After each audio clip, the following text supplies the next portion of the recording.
Mardi 29 janvier 2020. Bonjour à tous, voici les titres de ce journal.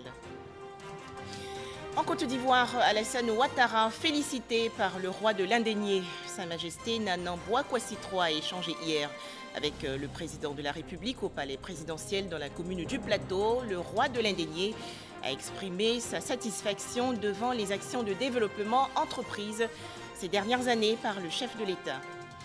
Toujours en Côte d'Ivoire, la radiodiffusion télévision ivoirienne, média le plus suivi sur les réseaux sociaux. Plus d'1 million d'abonnés sur le site web YouTube.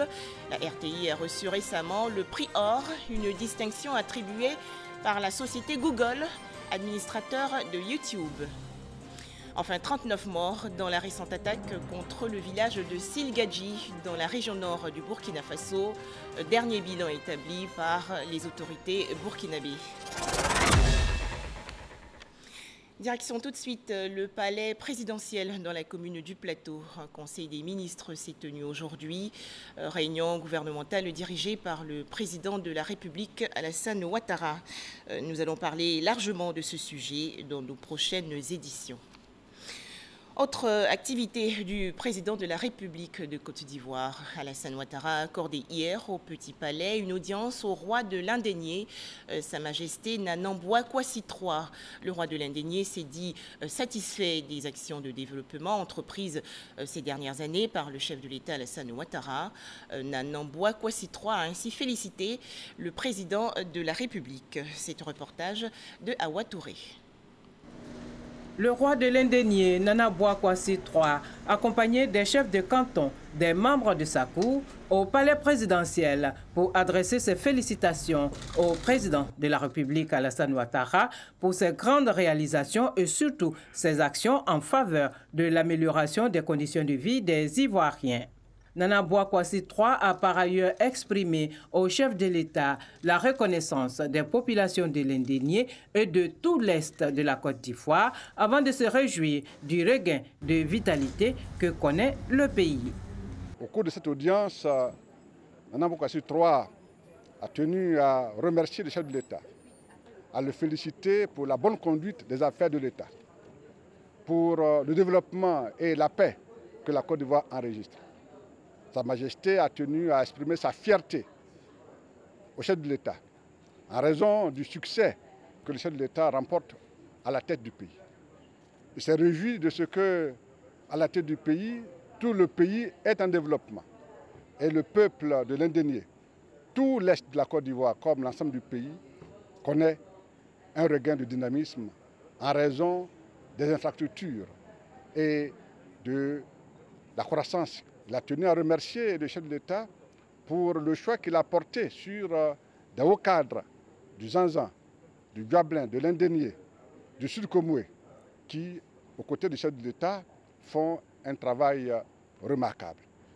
Il a formulé des vœux pour que le chef de l'État ait la santé et qu'il puisse avoir toujours la force de conduire la Côte d'Ivoire dans la paix et la stabilité. En retour, le chef de l'État a exprimé sa reconnaissance à Sa Majesté Nana Bouakwasi III, qui depuis toujours l'a soutenu et lui a apporté assistance et conseil. Le chef de l'État lui a fait l'état de la nation, la situation du pays, tant sur le plan national que sur le plan international, le succès que la Côte d'Ivoire remporte. Il a également formulé le vœu que le Nana Bouakwasi III, ainsi que l'ensemble des rois et chefs du village, apportent leur soutien pour que la Côte d'Ivoire continue dans la paix et dans la fraternité. Il faut noter que le vice-président de la République, Daniel Kablan-Duncan, le Premier ministre Amadou Gon-Coulibaly, des membres du gouvernement et du cabinet présidentiel ont pris part à cette rencontre. Autre événement marquant l'actualité, la réunion hier à Dakar au Sénégal du bureau de l'Assemblée parlementaire de la francophonie. Rencontre dirigée par le président de l'Assemblée nationale ivoirienne, également président de l'APF.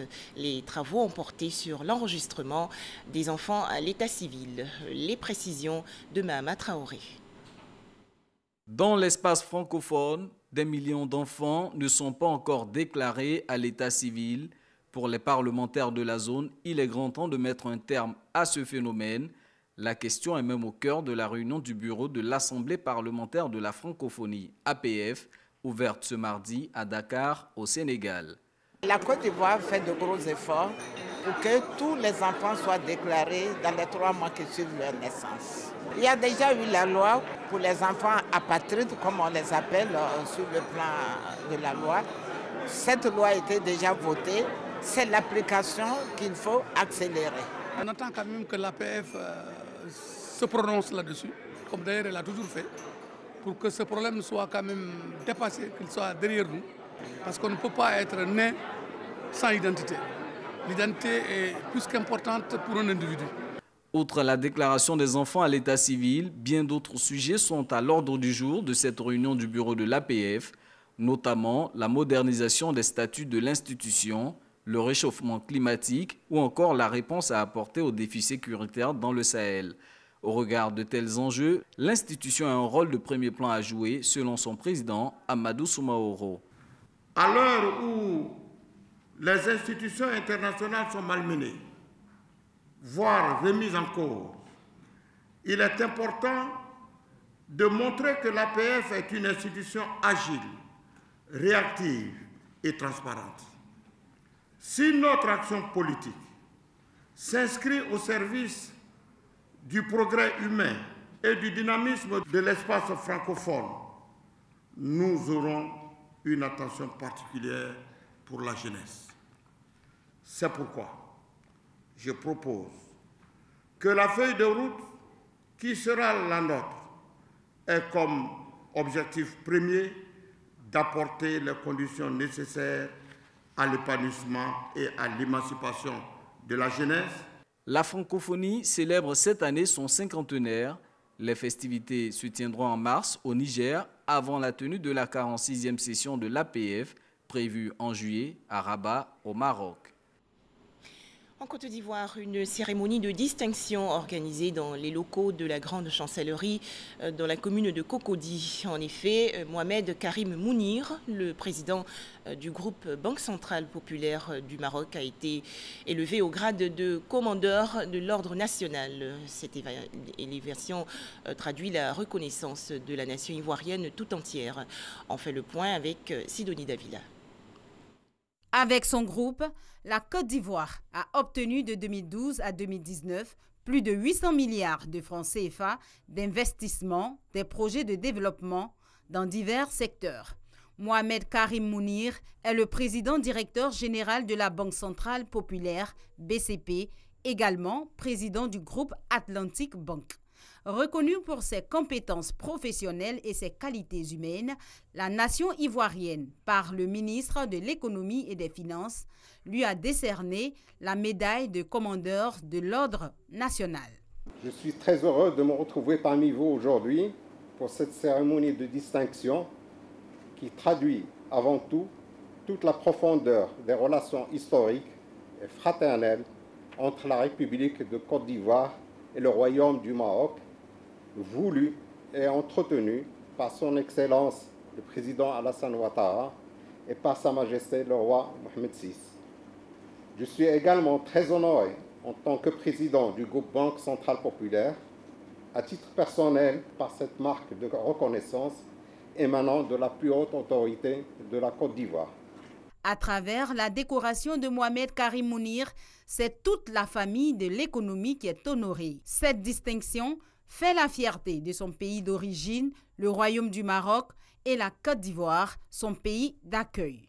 Nous sommes ravis de créer de l'emploi, d'apporter du financement à l'économie. Aussi, cette manifestation souligne la fraternité entre nos deux chefs d'État. C'est la marque en tout cas de la reconnaissance de la contribution de ce groupe au développement économique et social de notre pays. Ceci devrait motiver et encourager en tout cas ce groupe à continuer à faire confiance à la Côte d'Ivoire. Nous sommes très honorés, nous sommes très fiers d'appartenir au groupe BCP et cela nous encourage à poursuivre tous les efforts aux côtés de l'État ivoirien pour poursuivre le développement économique du pays. Une fierté diversement exprimée.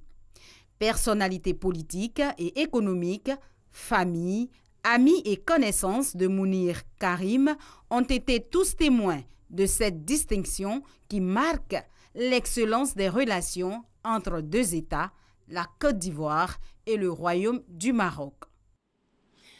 Votre serviteur, le groupe radio-télévision ivoirienne également distingué. En effet, la société Google, administrateur du site web YouTube, a décerné récemment à la RTI le prix Or. La RTI, média ivoirien le plus suivi donc, avec plus d'1 million d'abonnés sur YouTube et plus de 3,8 millions de personnes sur les réseaux sociaux.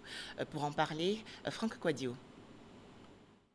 La société Google, basée aux États-Unis, félicite la RTI. Une plaquette or pour avoir dépassé 1 million d'abonnés sur YouTube. Aujourd'hui, à 1 million et quelques personnes qui ont choisi de s'abonner à la chaîne YouTube de la RTI. Plus de 2 millions sur Facebook, sur Instagram, je crois que nous avons dépassé aujourd'hui les 300 000. Sur Twitter, on est autour de 600 000, donc ça fait qu'on a plus de 3,8 millions de personnes qui ont décidé de suivre la RTI sur les réseaux sociaux. Et c'est une façon pour nous de pouvoir le présenter à notre premier responsable et puis en même temps de pouvoir dire merci à tous les internautes où qu'ils se trouvent dans le monde parce qu'ils ont choisi de suivre la télévision ivoirienne. Plaquette réceptionnée par le directeur du digital de la RTI, Saïfoulaye Koné, et transmise au premier responsable de la radio-télévision ivoirienne, Fosseni Dambélé. Une distinction motivée selon Koné Saïfoulaye par l'attractivité du contenu de la RTI qui développe plusieurs thématiques, le sport et la musique entre autres, et l'information avec RTI Info. Pour le directeur général Fosseni Dambélé, c'est une invitation à repousser davantage les barrières de l'effort. Nous misons beaucoup dans notre stratégie de développement sur le digital et ces indicateurs-là prouvent que le choix il est bon et que nous sommes sur la bonne lancée. Vous savez qu'aujourd'hui, nous frôlons donc les 4 millions de personnes qui suivent les différents programmes de la RTI sur les réseaux sociaux. Pour dire que nous sommes un groupe en pleine expansion dans le domaine du digital. Nous sommes quasiment, en termes d'Afrique francophone, le groupe le plus suivi sur les réseaux sociaux. Et en même temps, c'est une responsabilité pour nous de faire davantage pour répondre aux attentes et faire en sorte que nous puissions bénéficier davantage de ces leviers de croissance qu'est le digital. Cette plaquette or décernée par Google n'est pas la première reçue par la RTI. Il y a 2 ans, la Maison Bleue était distinguée plaquette d'argent pour avoir dépassé les 100 000 souscripteurs sur YouTube. Toujours en Côte d'Ivoire, un challenge de taille pour les douanes en cette année 2020. Les douaniers veulent collecter 1 991 milliards de francs CFA. Ils ont fait connaître leurs objectifs hier à l'occasion de la semaine des douanes. Un tout autre sujet à présent, la Côte d'Ivoire vise l'autosuffisance en production de riz. Et pour atteindre cet objectif, le pays importe 50% de cette céréale pour combler l'écart. À noter que la prévision d'importation pour la période 2019-2020 est de 1 500 000 tonnes pour un coût d'environ 300 milliards de francs CFA. Tout de suite, les explications de Noël Gnagno. Le riz blanchi. Les statistiques commerciales suggèrent que le niveau de consommation avoisine les 70% par an et par habitant en Côte d'Ivoire. Résultat, le riz est la denrée alimentaire la plus prisée, avec des enjeux en rapport avec sa nature. Le riz est une denrée stratégique pour la sécurité alimentaire de la Côte d'Ivoire et la stabilité sociale des ménages. Or, la production nationale ne couvre que 50% de la demande intérieure en constante progression de 7% l'an. Pour combler ce gap, la Côte d'Ivoire importe du riz tous les ans depuis des décennies après l'embellie de 1976 et la sensible remontée de 2012 à 2016. Tenez, pour la période 2019-2020, les prévisions d'importation sont de l'ordre de 1 500 000 tonnes contre 1 400 000 tonnes en 2017-2018. Pour un coût d'environ 300 milliards de francs CFA.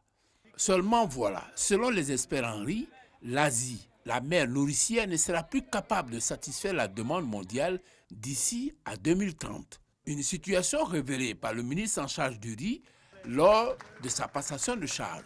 Aujourd'hui, tous les experts riz sont d'accord qu'à l'horizon 2030, l'Asie qui nourrit aujourd'hui l'Afrique sera elle-même importatrice nette de riz. Alors, question, comment combler ce gap des 50% de la production nationale et couvrir le rythme de croissance de la consommation intérieure? Une consommation portée par 3 facteurs. Le croît démographique, il est de 3,3% par an.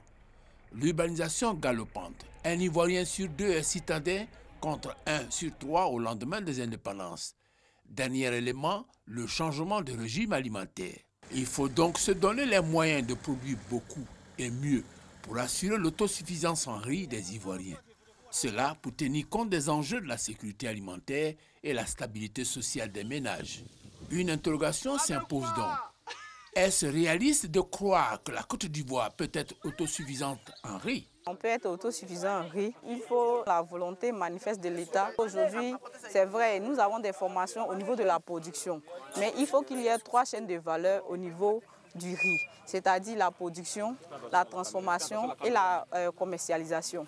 Le temps est donné, mais à une condition, cibler les investissements. Il faut investir dans les semences, il faut investir dans la mécanisation, il faut investir dans le transfert des technologies parce que ça c'est important, on peut avoir la technologie et puis si ce n'est pas transféré aux paysans, et ça c'est la formation, il faut former les pays. Et puis il faut aussi améliorer les systèmes d'irrigation dans certains pays. Vous avez dit améliorer le système d'irrigation. En Côte d'Ivoire, avant d'améliorer le système d'irrigation, il faut commencer par mettre en valeur les nombreux bas-fonds. Sans compter ceux qui cernent les villes, comme ici, à Gagnoa. Pour ces bas-fonds autour des villes, une précaution est à prendre, sécuriser les terres. La plupart des bas-fonds de la ville sont annexés par les habitations. Il y a des bas-fonds même où les gens ont planté des bornes pour construire. Donc il y a lieu d'interpeller les autorités pour qu'on nous fasse des nouveaux aménagements. Notons à toutes fins utiles que les superficies irriguées fournissent 36% de la production nationale pour 17% des superficies rizicoles de la Côte d'Ivoire. La cible de la formation. Depuis 4 ans, la coopération chinoise forme des riziculteurs ivoiriens sur 15 jours à Guigidou, dans le département de Divo. À ce jour, on en dénombre plus d'une centaine et les acquis sont notables. Vraiment, quand je suis arrivée, c'était émouvant de voir que la machine travaille. Or, bien avant d'arriver ici, on faisait tout à la main, à la daba. Avec les nouvelles techniques que nous avons appris ici l'année dernière, et quand nous sommes partis, on a expérimenté sur le terrain et on a augmenté de production jusqu'à 4 tonnes. Sur le tableau des semences, les ressources humaines et le savoir-faire existent, avec un bémol, l'encadrement conséquent. Le processus de production des semences même est tellement compliqué.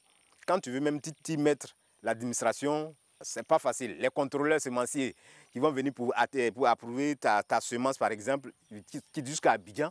Et même quand bien même tu fais la demande, tu dois payer, des fois même ils ne viennent pas. Donc quand c'est comme ça, la semence que tu veux produire n'est pas certifiée. Dernière cible de l'investissement préconisé, la mécanisation. À ce niveau, l'État a montré toute sa disponibilité.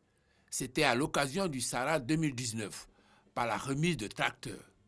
Dernière manifestation des pouvoirs publics à vaincre ce signe indien, l'avènement d'un ministère dédié à la promotion du riz.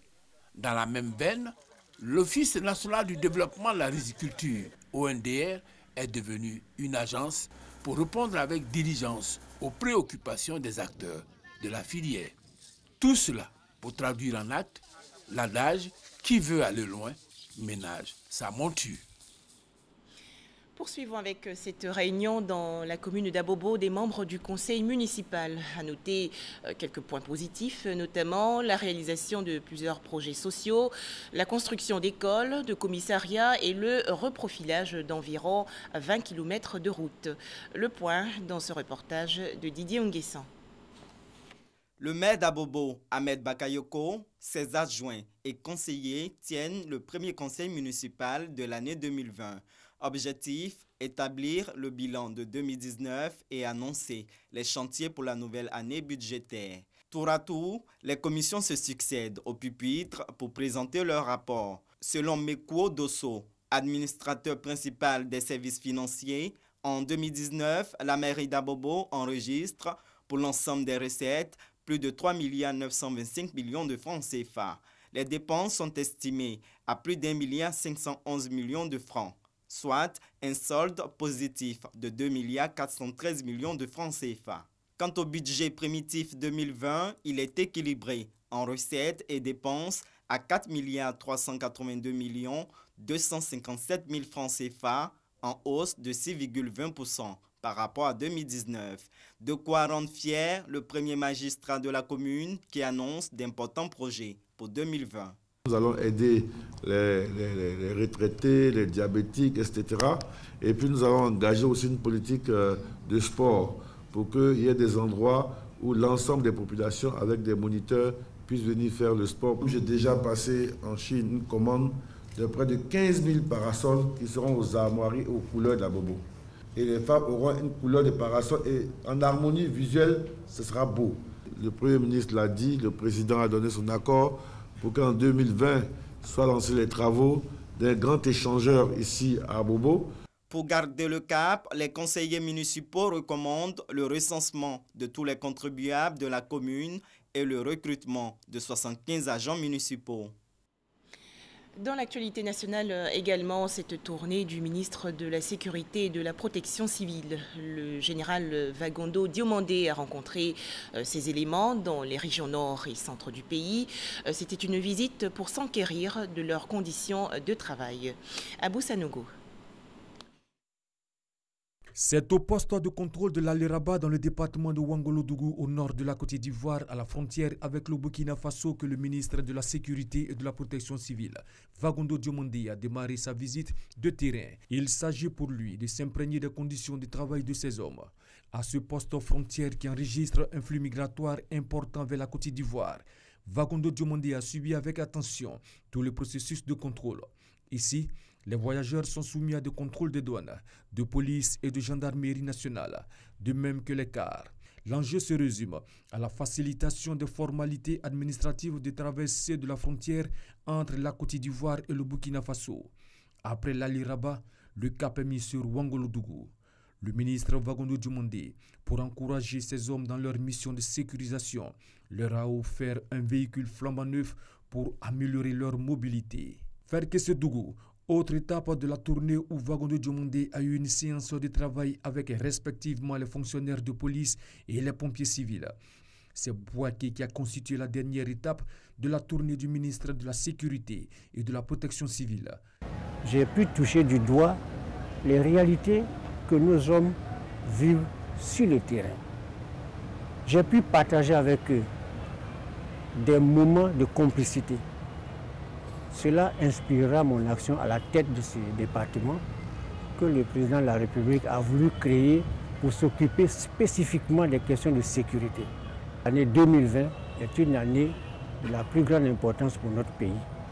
Il est donc indiqué que chacun comprenne que la sécurité, c'est une affaire de tous. Le ministre de la Sécurité et de la Protection civile, Vagondo Diomandé, a promis de maintenir le contact terrain avec ses collaborateurs, maillon essentiel dans le dispositif sécuritaire du pays.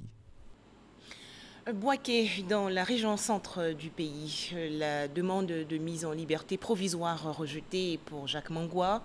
Le procès du président du conseil régional de Bouaké s'est en effet tenu hier à la salle d'audience du tribunal de la cour d'appel de Bouaké. Les précisions, Soro Corona de RTI Bouaké. La première chambre des appels correctionnels de la cour d'appel de Bouaké a rendu son verdict. Des demandes de mise en liberté provisoire de Mangwa Kofi Sraka Jacques, introduites par ses avocats.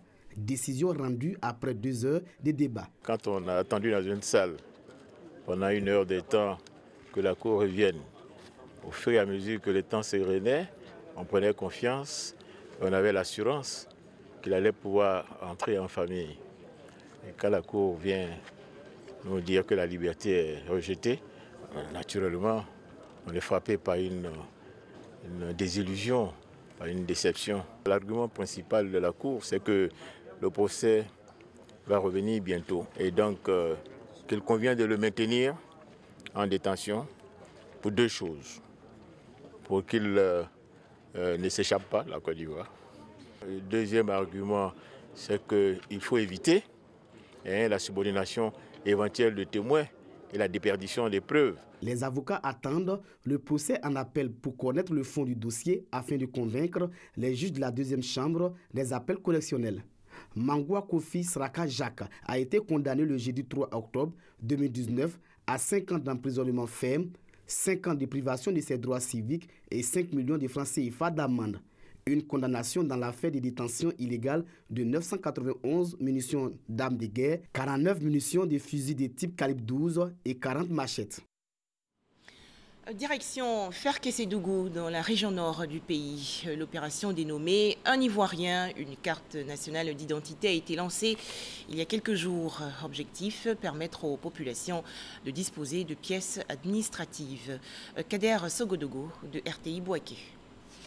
Le gouvernement ivoirien a lancé récemment l'opération d'établissement des nouvelles cartes nationales d'identité. Dans le Tchologo, tout est mis en œuvre pour permettre à tout Ivoirien qui remplit les conditions de se voir attribuer sa carte.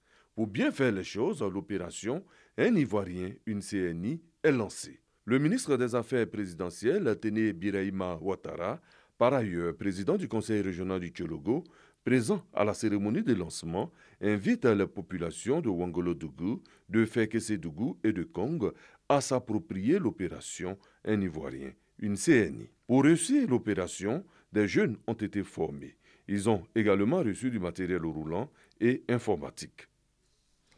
Autre actualité, une ambulance pour l'hôpital général de Oumé dans la région centre-ouest du pays. C'est un don du Premier ministre Amadou Gon Coulibaly, un soulagement pour les populations.